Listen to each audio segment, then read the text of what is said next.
Hello friends, welcome back to Garbhguru. मैं doctor Priyanka Yadav और आज हम बात कर रहे हैं विंटर में प्रेगनेंसी के दौरान किस किस तरह का ध्यान रखना चाहिए। जैसे ही सीज़न चेंज होगी आपकी बॉडी में भी बहुत सारे बदलाव आएंगे, आपके खान पान में बदलाव आएंगे, आपकी बॉडी के जो सिम्टम्स है उसमें बदलाव आएंगे, आपके लाइफस्टाइल में बदलाव आएंगे। तो इस समय पे विंटर चल रहा है, तो विंटर के दौरान कुछ चीज़ों का ध्यान रखना पड़ता है ताकि प्रेगनेंसी में कोई दिक्कत ना आए, बेबी का ग्रोथ अच्छा हो। विंटर फूड बहुत ही अच्छे रहते हैं, बच्चे के ग्रोथ करने के लिए विंटर फूड बहुत ज़्यादा अच्छे से हेल्प करते हैं। और दूसरा यहाँ पर यह भी रहता है कि विंटर फूड जो रहते हैं वो गर्म रहते हैं, तो क्या ये गर्म फूड हम खा सकते, बहुत ज़्यादा क्वेरी आ रही थी। दूसरा, विंटर में स्ट्रेच मार्क बढ़ जाते हैं, आपकी स्किन खराब हो जाती है, तो विंटर में त्वचा का ख्याल कैसे रखना है वो भी हम डिस्कस करने वाले हैं। दूसरा, यहाँ पर विंटर में सर्दी, खांसी, जुकाम, एलर्जी ये सब चीज़ें बढ़ जाती है, तो उससे कैसे बचें और उसका कैसे उपाय करें उसका भी हम डिस्कशन करने वाले हैं। तो विंटर में होने वाले जो जो बदलाव है प्रेगनेंसी के साथ, आप किस तरह से उसको, ये विंटर की जो फूड हैबिट है, विंटर की जो लाइफस्टाइल चेंजेस है 3-4 महीना, वो कैसे अडॉप्ट करें उसके बारे में डिटेल में डिस्कस करने वाले हैं। तो आखिरी तक जुड़े रहिएगा। वीडियो अच्छा लगे तो उसको लाइक एंड शेयर कर दीजिएगा। अभी तक सब्सक्राइब नहीं किया तो कर लीजिए, आपके लिए बिल्कुल ही फ्री है। तो चलिए शुरू करते हैं। सर्दियों में अपना और अपने बच्चे का ध्यान प्रेगनेंसी में कैसे रखेंगे। सबसे पहले बात करते हैं फूड के बारे में, विंटर फूड के बारे में। तो यहाँ पर ये बोला जाता है कि विंटर फूड आप ज़्यादा मात्रा में नहीं खा सकते, या कुछ विंटर फूड आपको अवॉइड करने हैं जिससे बच्चे को कोई नुकसान ना हो। स्पेशली ऐसा बोला जाता है कि आपको बैंगन नहीं खाने चाहिए, बैंगन खाने से बच्चा काला हो जाएगा। अब यहाँ पे बैंगन का भरता तो किसको अच्छा नहीं लगता विंटर में, तो क्या ये सच है कि बैंगन खाने से बच्चा काला हो जाएगा, बैंगन गर्म रहेगा, वो प्रेगनेंसी में दिक्कत करेगा? तो जी बिल्कुल ये गलत है। बैंगन प्रेगनेंसी के दौरान खाने से किसी भी तरह की दिक्कत ना आपको होगी ना आपके बच्चे को होगी, तो आप बैंगन भी खा सकते हैं।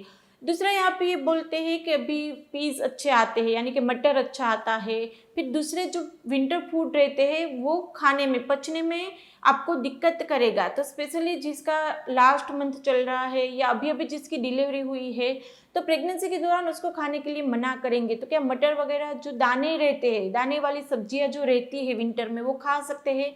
तो जी हाँ, आप उसको कच्चा मत खाइए, उसकी सब्जी बना के तो आप खा ही सकते हैं। उससे आपको पेट में कोई दिक्कत नहीं होगी, ना वो पचने में कोई दिक्कत करती है और ना ही बच्चे को कोई और दिक्कत करेगी। दूसरा विंटर फूड रहता है बाजरी, ज्वार, गुड़, ये सब खा सकते हैं या नहीं। तो बाजरी भी आप खा सकते हैं, एक दिन में एक बाजरे की रोटी आप खा लो, ज्वार की रोटी खा लो, गुड़ खा लो। खाने के साथ गुड़ बहुत अच्छा रहेगा, वो आपकी एनीमिया नहीं होने देगा, आपकी हीमोग्लोबिन को मेंटेन रखने में हेल्प करेगा। तो गुड़, बाजरी ये सब भी आप खा सकते हैं। दूसरा, विंटर में पिन्नियाँ आती है, तो क्या प्रेगनेंसी के दौरान पिन्नी खा सकते हैं? यदि आपका 8वां महीना लग गया है तो 8वें महीने के बाद तो स्पेशल आपको गर्म चीज़ें खिलाएंगे, पिन्नियाँ खिलाएंगे स्पेशल बना के। दी आपकी गर्मी में भी है प्रेगनेंसी का 8वां महीना, तो भी आपको पिन्नी खिलाएंगे। तो जी अभी 8वें महीने के बाद आप पिन्नियाँ खा सकते हैं, लेकिन पहले महीने से लेकर 8वें महीने तक इतना ध्यान रखना है कि उसके अंदर जो पिन्नियाँ जो बनती है उसके अंदर बहुत गर्म चीज़ें भी पड़ती है। आप गेहूं के आटे की उसमें ड्राई फ्रूट्स वगैरह हो, या फिर खजूर थोड़ा सा हो उसमें, और ड्राई फ्रूट खजूर का आपने बना लिया, तो इस तरह से आप एक दिन में एक लड्डू खा सकते हैं, उससे ज़्यादा आपको नहीं खाना है। और यहाँ पे तिल की चिक्की बनती है, फिर आपको वहाँ पे तिल गुड़ की, फिर पीनट गुड़ की चिक्की बनती है, वो सब आप खा सकते हैं नहीं। तो जी हाँ, वो सब आप खा सकते हैं। जैसे मैंने आगे बताया था, एक दिन में 1 पीस या 2 पीस आप मैक्सिमम खा सकते हैं, वो सब गर्म नहीं पड़ेगा। ये जो विंटर फूड रहता है वो हमारी बॉडी को बाहर की ठंड से प्रोटेक्ट करता है, तो आप इतना गर्म खाएंगे उससे प्रेगनेंसी में कोई गर्म नहीं पड़ेगा, चाहे आप पहले महीने में हो चाहे आप 8वें महीने पे हो। ये विंटर फूड जो भी रहते हैं, जो सब्जी आती है विंटर की, विंटर के जो फ्रूट्स आते हैं, जो और बदलाव आते हैं गेहूं वगैरह में, वो सब आप खा सकते हैं, उससे कोई दिक्कत नहीं होती है। दूसरा यहाँ पे ये रहता है कि विंटर के दौरान अदरक और जो कच्ची टर्मरिक आती है, यानी कि कच्ची हल्दी जो आती है, उसका इस्तेमाल कर सकते हैं नहीं। तो जी हाँ, आप कच्ची हल्दी भी खा सकते हैं, उसका स्पेशल अचार बनाएंगे हम लोग, तो वो आप खा सकते हैं, एक दिन में 1 चम्मच जितना खा सकते हैं।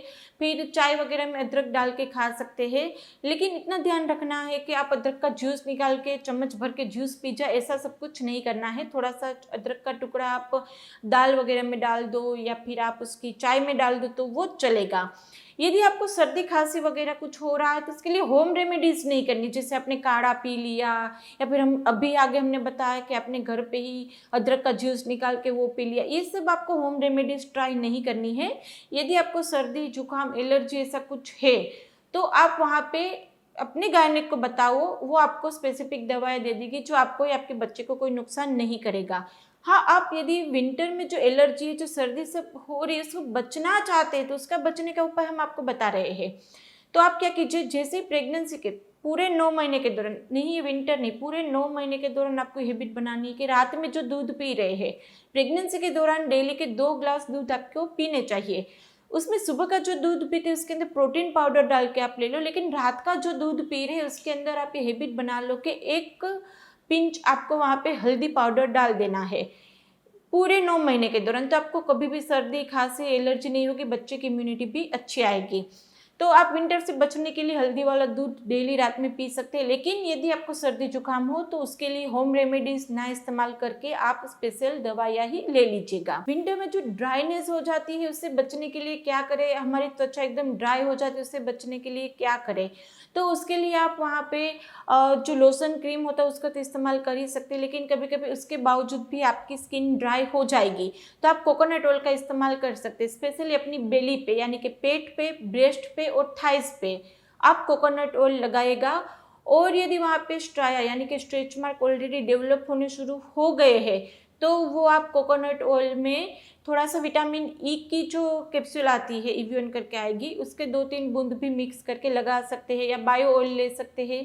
तो इस तरह से आप कोकोनट ऑयल लगाएंगे, बादाम तेल का इस्तेमाल कर सकते हैं, लेकिन अपनी बेली को, ब्रेस्ट को, थाई को अच्छे से वहाँ पे मॉइस्चराइज्ड रखना है, बिल्कुल भी वो ड्राई नहीं होना चाहिए। दिन में 2 बार आप वहाँ पे अच्छे से ऑयल से मसाज कीजिएगा।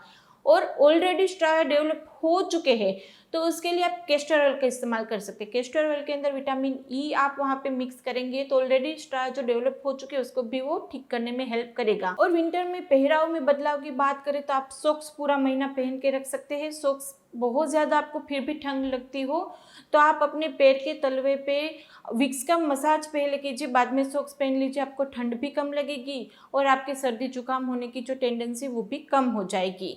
और बच्चे की बात करें तो बाहर की ठंड का बच्चे के ऊपर प्रभाव नहीं पड़ेगा। तो यहाँ पर ऐसा नहीं है कि बेली को ज़्यादा गर्म रखना है, ऐसा कुछ होता नहीं है। अंदर का टेम्परेचर मेंटेन ही रहता है, बाहर ठंडी हो या गर्मी हो उसका प्रभाव बच्चे के ऊपर नहीं पड़ेगा। तो बेली को ज़्यादा गर्म रखने की ऐसी कोई आपको ज़रूरत नहीं है। अब इसमें से भी कुछ कन्फ्यूज़न है, कुछ क्वेरी है तो आप हमें कमेंट बॉक्स में पूछ ही सकते हैं या इंस्टाग्राम पे हमें फॉलो कर सकते हैं। वीडियो अच्छा लगे तो उसको लाइक एंड शेयर कर दीजिएगा। अभी तक सब्सक्राइब नहीं किया गर्भगुरु को तो कर लीजिए, आपके लिए बिल्कुल ही फ्री है। तो चलिए फ्रेंड, फिर जल्दी से मिलेंगे, तब तक के लिए stay healthy, stay happy, bye.